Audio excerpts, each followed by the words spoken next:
I'm going to explain to you guys what pantheism is. Or, like, the word doesn't really matter, what the concept of universal harmony as God is. And I've written down, like, talking points so that you guys don't think I'm a manic depressive, because I could start saying, I'm God, we're all God, if I don't have talking points. Now, my God, my conception of God is very different from traditional conception of God. So when I say I'm God, or you're God, and all of this, we're just part of the universe. So together, we compose God. Um, but anyway, let's delve into what pantheism is. It still exists. Pantheism was brought into popularity by Spinoza, and I don't know how popular it became, but it was probably popular for a while he was alive, and a little bit after. There's the belief that we, as a universe, exist bound by the laws of physics and logic, and that which comes with it. Uh, and we're living in harmony based on that. They necessarily determine everything about the universe. Uh, I will attempt with my limited knowledge of physics. I don't want to know physics because then I feel like I'd really start sounding too above people's heads, and I'd like to explain in ways that people can understand. I think everyone knows the laws of thermodynamics, so we'll start there. At least when you hear it, you'll know what it is. At least the first one, which is the most important one, that energy is neither created nor destroyed. So it just changes forms. So we are all the energy of the universe, right? The we might be in human form now, but we can't we weren't created as a special extra entity. We are come from the same thing as everything else. We come from the same thing as the trees, and there's no seat of the soul like Descartes theorized. So it must the energy must be what powers our bodies and makes our bodies into what they are, and like the ego is just a perception based on the fact that we are um, determined, and we have a brain that has lots of memory in it, like a machine in our head that has lots of memory in it, and it functions with human natural language and all of these other things, but it still runs on the energy of the universe. Just how it's built makes us have like this ego perception of individuality, but I don't think it's any different than the perception of self that a cat has, for example, to remember like who its owner is and like where its food is and stuff like that. It's just like humans have concepts in order to, in detail, explain their personality. Like, I came out as a trans man. My cat doesn't treat me any different. One, because he's been around me all this time, so it's like a slow, progressive change. But he didn't have to change his language because he doesn't have a concept for what a man or woman is. He just sees his owner, or not owner, his dad, which is me. So, that's kind of how the ego forms, but it's powered by the energy of the universe. Our matter is created by the energy of the universe. E equals mc squared. Um, so it doesn't seem like there's really any division in between individual entities. And it, second law of thermodynamics is basically we started in a harmonious state, we're going towards entropy and chaos, and eventually we'll level off again. That's the second law of thermodynamics, and that's what causes time to seem to pass from past, present, future. That's why we're going towards more entropy. So humans, I think we're very chaotic energy. We cause lots of entropy in the universe. Uh,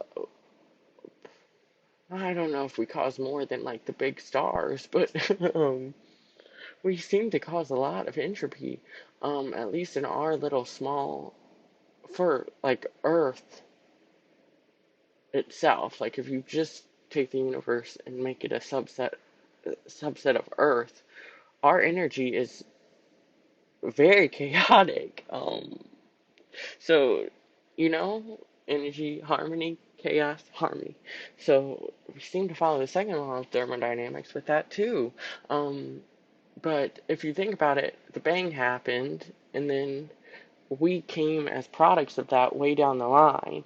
Um, and like we didn't come in on spaceships like going into space. We would literally have had to gone out of come from out of the fabric of space time, which is the universe and everything that is, in on a spaceship, somehow rip through the fabric of space time, come on in and be like, oh, now we're here, we're humans, we aren't a part of the universe, we're just like some separate entity. No, that didn't happen. We would have remembered it as a civilization. So clearly, we are a part of the whole entire universe. Don't really know why we are here, but I know that we're chaotic energy and we make sense physically, and that's why we're here. But, so Spinoza, because he clearly logically got to the same conclusion, which from me, even though he probably, I don't think he had the law of thermodynamics by then. Maybe he did. I'd have to look that up, honestly. Maybe you can look it up as a side project, but, he found that everything seemed to be determined causally from the past. And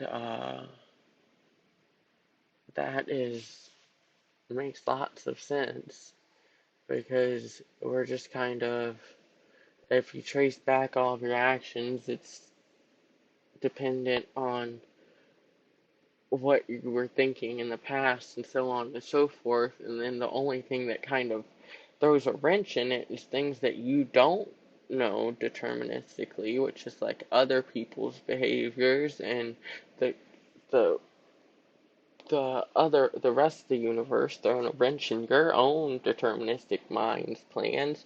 Um,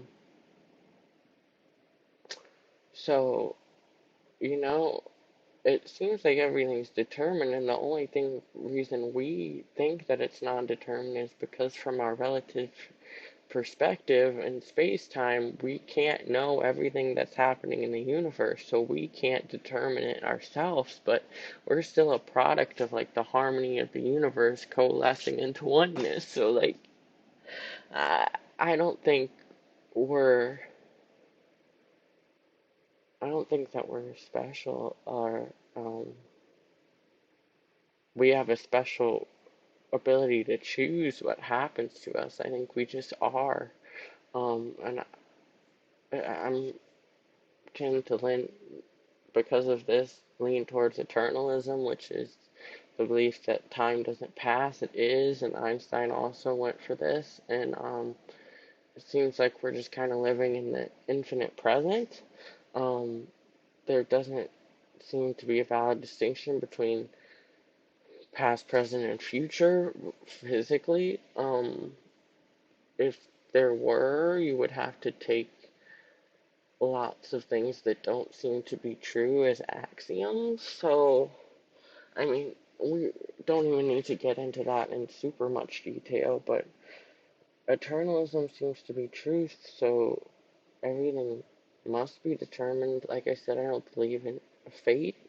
Um, I think the universe was kind of set out perfectly, and if it wasn't set out in such a perfect composition, it probably would have kept on collapsing into itself until it found this perfect uh, configuration so that it could expand infinitely, well, seemingly infinitely, who knows. um so Yeah, so the universe didn't really have a choice either. It only had one way to continue, and then we don't only have one way to continue, which is towards the future, towards chaos. So, and it's entirely based on uh, where our parents came from and where their parents came from, and then where the apes happened, and the plankton, and then the bang is all based on that. If you keep on unwinding the Russian doll, you eventually get there. Um, so I'm of the idea that belief breeds intolerance. If I say I'm the only one that's right, everyone else's relative perspectives of the universe are wrong, and that makes me intolerant and not helpful to all the other, like I said, we're all composed of the same energy. We all want happiness, we all want survival and acceptance in the energy that is, so it doesn't make sense. Intolerance is totally illogical under pantheism. So I'd like to say that pantheism kind of goes hand in hand with other religions. I read on a pantheist Reddit, which is very Reddit is like the most. It has all the information. um, I read on pantheist subreddit one time that uh, religions are all a product of the universe, so they like all point to the same thing as pantheism, which I really think to be true. Like Catholicism and Christianity say we're all children of God, which if God is the universe, we are like the spawn. Like I think of it as like one tree, like a decision tree. I don't know, but like we're just kind of all branches from that one parent. Um, so it kind of goes hand in hand with other religions. The only part that it kind of denies is that there is a personal God that determines right from wrong. It doesn't seem like there is a right from wrong. It just kind of is. Now, I don't think that doesn't mean we have moral responsibility for our actions and our consequences, even though I don't really think we have free will. Um, I think that it is our responsibility as humans, and I think that if you really believe pantheism, that we all are one, to spread as little suffering as possible and to spread happiness, because if the rest of the energy is happy, then you just have like a harmonious living um, arrangement, which I think is why world peace is so desirable. Jesus clearly thought this. He gave away his like last coin to a poor person because he realized that her suffering was his own and that she was suffering more than him and he could survive. He had like a following at the time, I think. I don't really know. I don't read the Bible because it's very mythical and I try to go. I don't believe in things that deny the laws of physics. I don't believe in mystical thinking. I just believe in the laws of physics and I believe in logic. So I think that lots of what is around Jesus is a myth, but I think that at base, Jesus believed that we were all children of God and we all deserved love and respect. And I think that's what all religions really teach, that we should be good to our neighbors and good to God, which is the universe, if you take it that way. I don't believe in a personal God, but yeah, so I think that spirituality should really be a personal pursuit and it should be something we should all be wanting because I think that, like, finding this gives you lots of happiness. At least it's given me lots of happiness to make sense of it all and to love people, even if they're my enemy in a way, because everything's causally determined. They were determined to be that way. We just have to try to love them out of it determinedly. But that's Spinoza and Einstein for you. Um, I'll link in the down and below uh, a site I put together with all of Einstein's quotations. It was originally created by Arnold V. Lescar, and I moved it over to my own site because the old tenured physics professor died. But I'll link it below. Please take a look. Bye.